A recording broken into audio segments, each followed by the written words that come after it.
Good morning, students. In the last class, we discussed about time division space switch, where we can observe that for a given time duration, the inlet is connected to the outlet. If it is inlet, it is an outlet. There is a physical connection between inlet to the outlet for a given time duration of 125 microseconds. So, because of this reason, we observed that the number of subscribers or the switching capacity is somewhat less. Okay, still there is a chance to improve the switching capacity of the switching system with the help of another concept called as time division, time switching.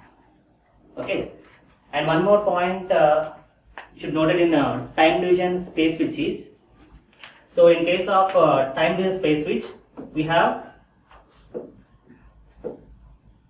one bus. We use one bus to connect an inlet to an outlet for a given duration of 125 microseconds. So while discussing that topic, we observed that we don't think about the second wave, that is information transmit from A to B. Similarly, we have to get back the information from B to C or B to A also. Clear? Therefore, in case of time division space switch, it is necessary to have two buses if we are transmitting analog signals. Already we discussed, right? There are two ways to transmit the signals. One is with the help of PAM and another one is with respect to TCM. If I am using PAM, it comes under analog time division space switch. If it is PCM, we can say that it comes under time division, digital time division space switch. Okay, if I am using PAM, then it is required to use two buses. Okay, whereas if I am using PCM, then PCM is having one advantage, that is you can able to process parallelly, that is the channel can able to transmit the signals parallelly. Therefore, one single bus is sufficient to transmit the information from inlet to the outlet.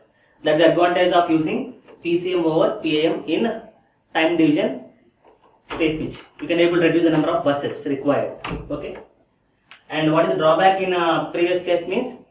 The drawback is until unless for this 125 microseconds, this inlet is connected to this outlet via the bus. Okay. So that means we cannot increase the switching capacity further. So to improve switching capacity, the idea here is you can use the time division time switch. In this given same 125 microseconds time, you can able to accommodate more number of subscribers with the help of this technique. Okay. First of all, we see. So to apply this concept, time division time switch, definitely you have to use only PAM. Sorry, PCM.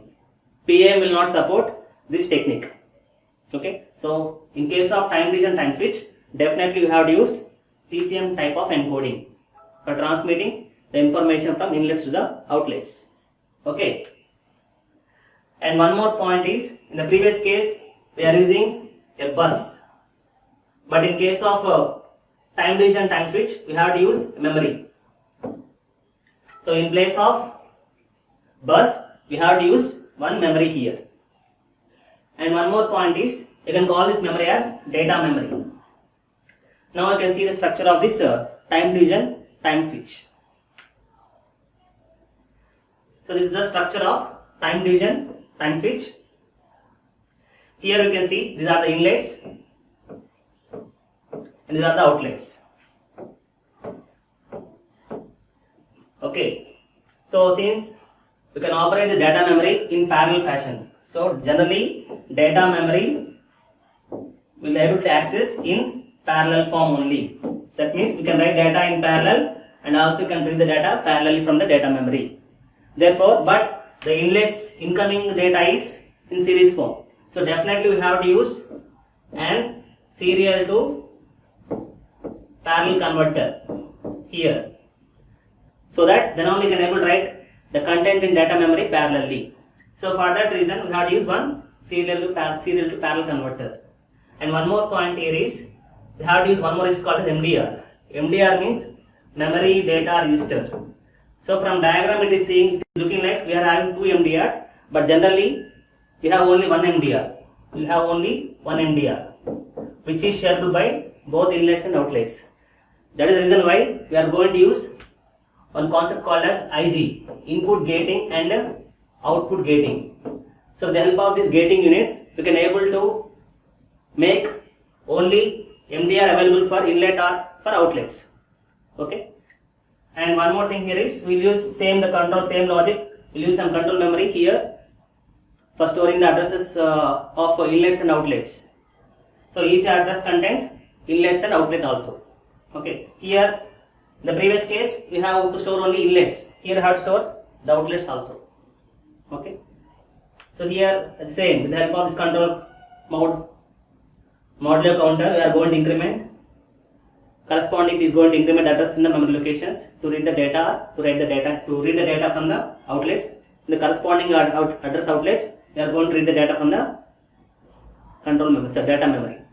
So this is the entire operation of time division, time switch. So if you observe clearly here, the data is not transmitted in real time.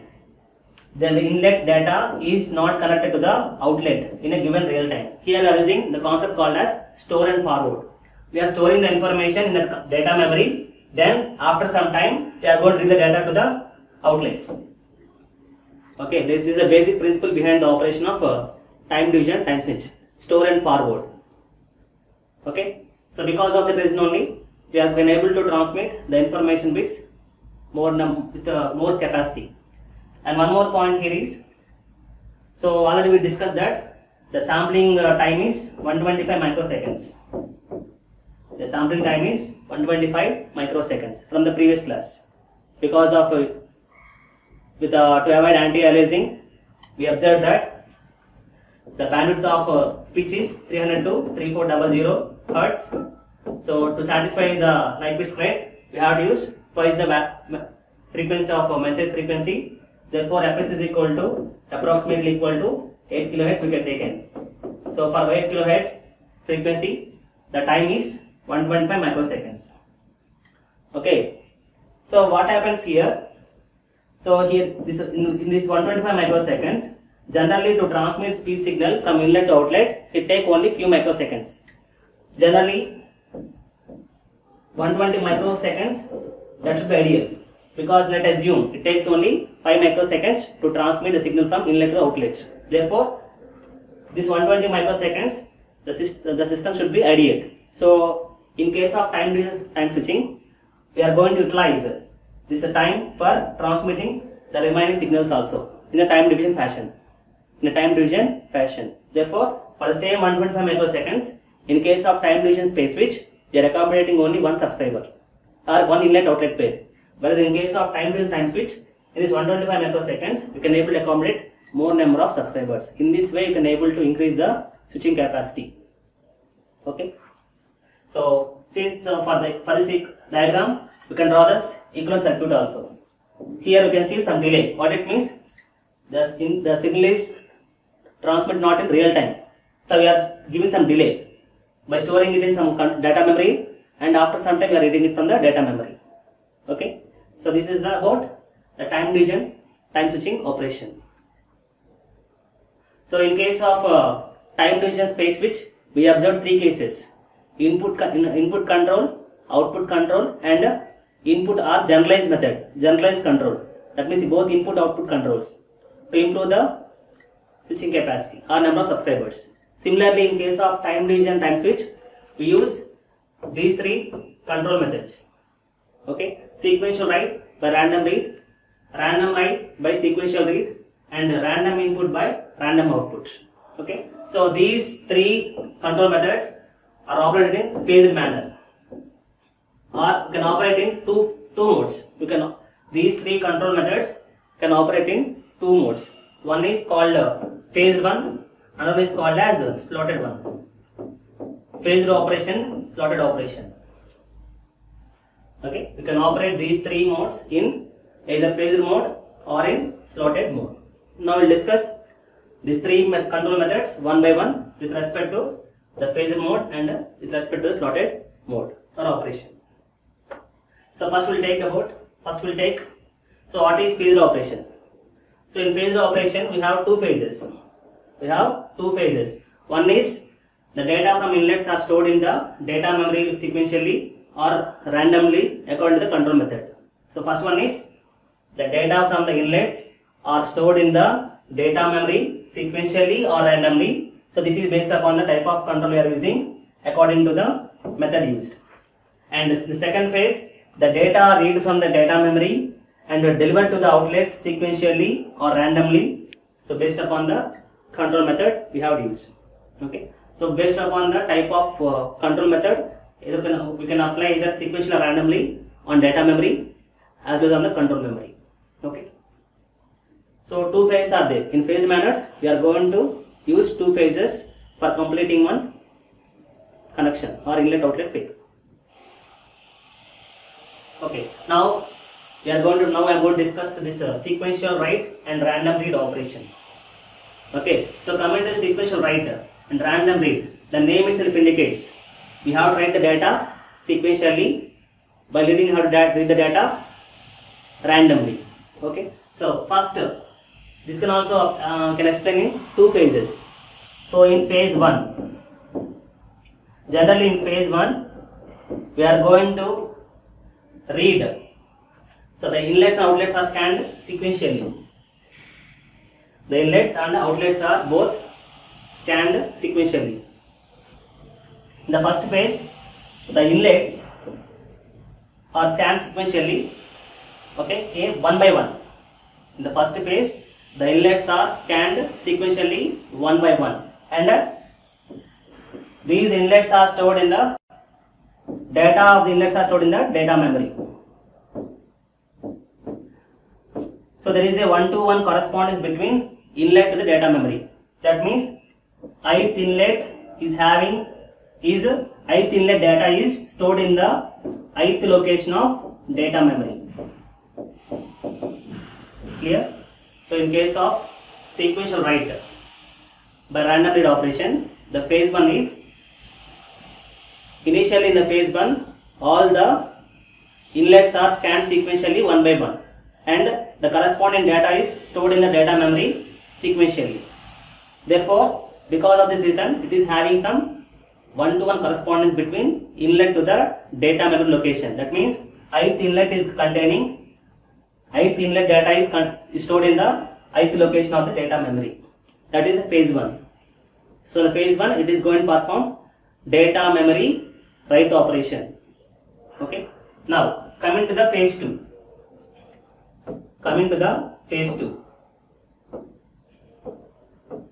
In phase 2, now we are going to have some control memory. So we see in two memories. One is called data memory, another one is the control memory. So in the control memory, each inlet is having a corresponding address in the control memory. Okay. So these are inlets, and these are having outlets. So for first inlet, it is going to have the address of the first outlet. Second inlet, it is going to have the address of the second outlet. Address only. Okay. Therefore, in the reading operation, it has to perform two operations. One is it has to read the data from the data memory as well as address from the control memory. So phase 1 only one memory operation, that is memory write operation. In second phase, it contains two memory operations. One is control memory read and data memory read operations. Okay. So, and one more thing already we discussed in the previous class, that we are using the concept of fully availability. What is fully availability? Fully availability means there is a freedom to choose the corresponding outlets by any inlet. For example, ith inlet can use jth outlet. Therefore, even though writing the data sequentially, while reading the data, this first inlet may utilize 9th outlet, and the second inlet may use 6th outlet. Therefore, while reading the data, it is going to read the data from data memory randomly. So first address location, it is going to read the data from the 9th outlet. Got the point? So even though writing the data sequentially, we are reading the data randomly. Hence the nomenclature sequential write and random read operation. So this is the phased operation of this sequential write by random read operation. So here we are going to do in the first phase, what we are going to do? We are going to do the data memory write operation. At the end of the first phase, in the last slot, we have to start the control memory read operation. So in the first address location of control memory, it is going to read. In the second phase, the starting slot, it is going to parallelly. That is, it is going to read the second memory control memory location as well as data in the first data memory location. This is called as overlapping. This is called as overlapping. So generally the time taken Ts is equal to n into Td plus n into Td plus Tc. Generally this is time taken for the complete operation. That is to transmit a data from inlet to corresponding outlet. This is the time taken. What is Td? This is the time for reading data from the data memory. And this is the time taken to read the data from the data memory and from control memory. So first phase is writing operation, data memory write. Okay, what is TD now? TD is the time taken to write data into the data memory location. Since we are having n subscribers, it will take n into TD. Similarly, in the phase 2, it is going to perform two memory operations. One is for reading data from the data memory and reading data from the control memory. Okay, therefore, if we are assuming this TD is equal to TC is equal to TM, we can write TS is equal to 3 TM. Okay, therefore we can write the TS is equal to how much? TS is equal to n into 3 TM. So n is equal to TS by 3 TM is going to give the number of subscribers. So this is also equal to the switching capacity here. In general, in these two methods, that is sequential write and random read, in both the methods, we have only the fixed number of subscribers. Whether they are active or inactive, we will not bother about that. So based upon that reason, the switching capacity is generally equal to the number of subscribers in the first two methods. Okay. So in this case, the formula of SC is nothing but how much? TS by 3 TM. Okay. Now our objective is to increase switching capacity. Always the objective is to increase the switching capacity in any case. So in this case, how can you increase the switching capacity? Generally by decreasing the denominator, we can able to increase the switching capacity. So how to increase the switching capacity means we have to decrease this value. So by using this overlap method technique, you can able to reduce the denominator to 2 TM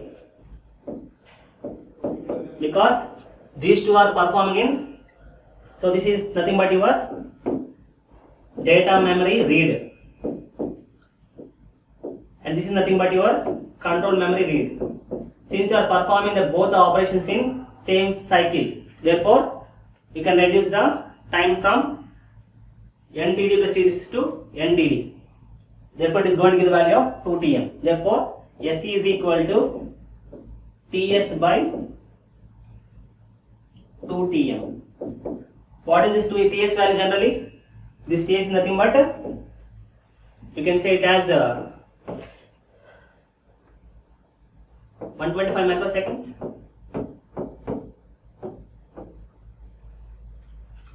Sampling time. TS is equal to 125 microseconds. General we use.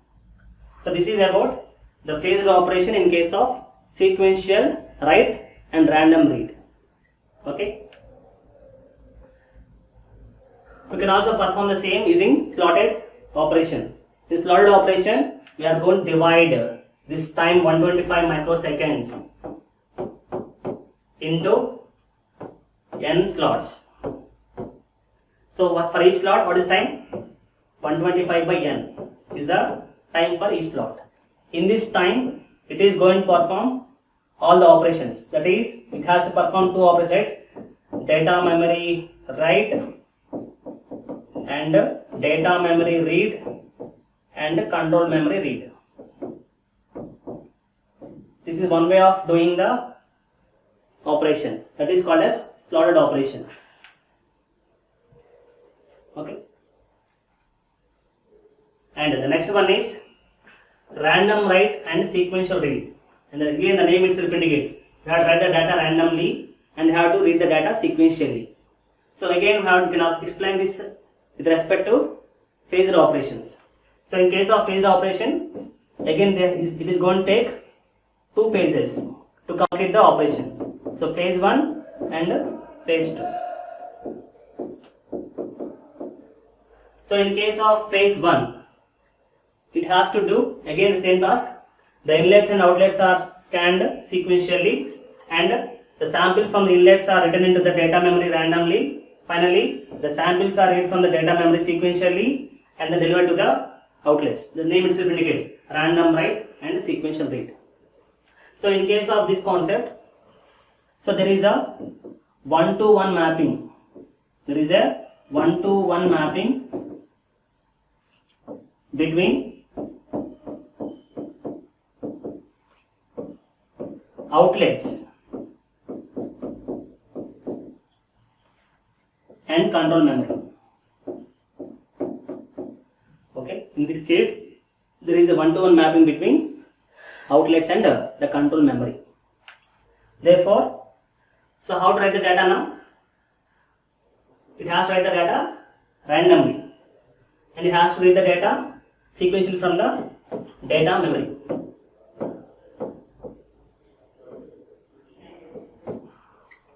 Okay. So in this case, what is the time taken here? The time is same as the previous case. Okay, that is same. S is equal to 125 microseconds by 2 tm. Because the operation is same, just only we are going to reverse the order. So in terms of inlet side, in terms of outlet side, we are doing the operations. Okay, that's the only difference between the random write, sequential read and sequential write and random read operations. Okay. Now the third one is random input and random output. Why are going to this method? So in the previous case, even though the inlets are active or inactive, even though the inlets are active or inactive, we have to scan all the inlets and all the outlets, irrespective of they are active or inactive. So because of that reason, what happens to switching capacity?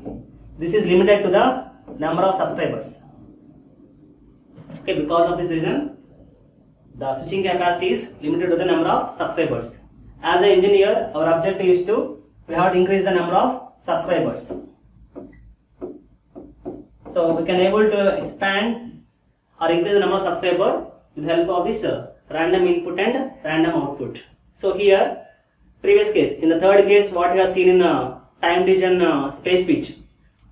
Okay, we are only choosing the active inlets and active outlets, right? We are choosing only the active inlets and active outlets. This is the same method we have followed in time division time switch with the help of random input and random output.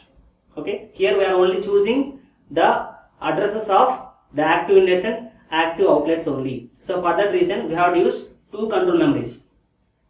See, this is a diagram of the random input and random output control method. Here I am going to use two control methods. So two control memories, CM1 and CM2, which contains the addresses of the active inlets and active outlets. This is for active inlets and this is for active outlets. There is a 1-to-1 correspondence between inlet and outlet. For example, the ith active inlet is stored in X location. Okay. The ith active inlet is stored in the X location of CM1. Similarly, we have to store the ith active outlet in the X location of CM2. Okay, got the point? So here there is a 1-to-1 correspondence between the two control memories. So based upon that, it is going to access the data from the data memory, and the corresponding inlet is connected to the corresponding outlet. Since the address, the outlets are having, the inlet is going to choose the different outlets, therefore it is going to read the data randomly, and also it is going to write the data randomly. Okay, hence the nomenclature random input and random output. So because of with the help of this control mechanism, you can able to increase the number of subscribers. Therefore, automatically you can increase the switching capacity. Okay. So in the control memory, in the third method, so there is some control method is there to manage the random input and random output controls.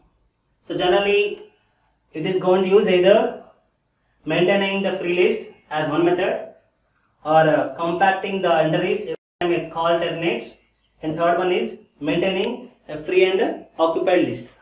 Okay. So generally, out of these three methods, we are mainly focusing on the third method, maintaining the free and occupied list. So how to maintain this list means, so this is the block diagram or some tables that representing the lists. So here we are going to follow the concepts of pointers. With the help of pointers only, we are going to maintain these files. So here it contains two pointers, free list pointers and occupied list pointers. FLP means what? Free list pointers, and OLP means occupied list pointer. So this pointer is going to contain the starting address or beginning. We can call it as starting or beginning free location or occupied location. So here the table contains two parts. One is called as data part, another is called as pointer of the next active address. It may be inlet or outlet. Okay. Now, while discussing this FLPs, we will not bother about data. We are bothering about only the free location of the next pointer. While coming to the OLP, for reading operation, both the data as well as this pointer address is also important. Now we'll see one example here. So here it is going to initiate that 7 is the starting address of free list pointer. So it is going to move to the 7th location of the control memory. The control memory contains two parts. One is the data, another one is the next pointer address. Okay. So in the 7, I can see that the next free location is 9. Therefore, first is 7, it will move, then it will go to 9.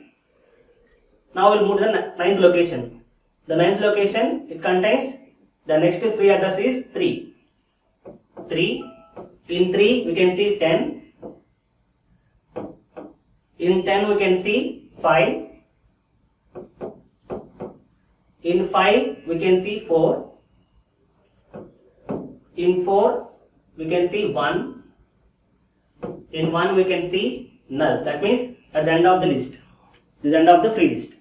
Similarly, you have to follow the OLP, occupied list also. So, in occupied list,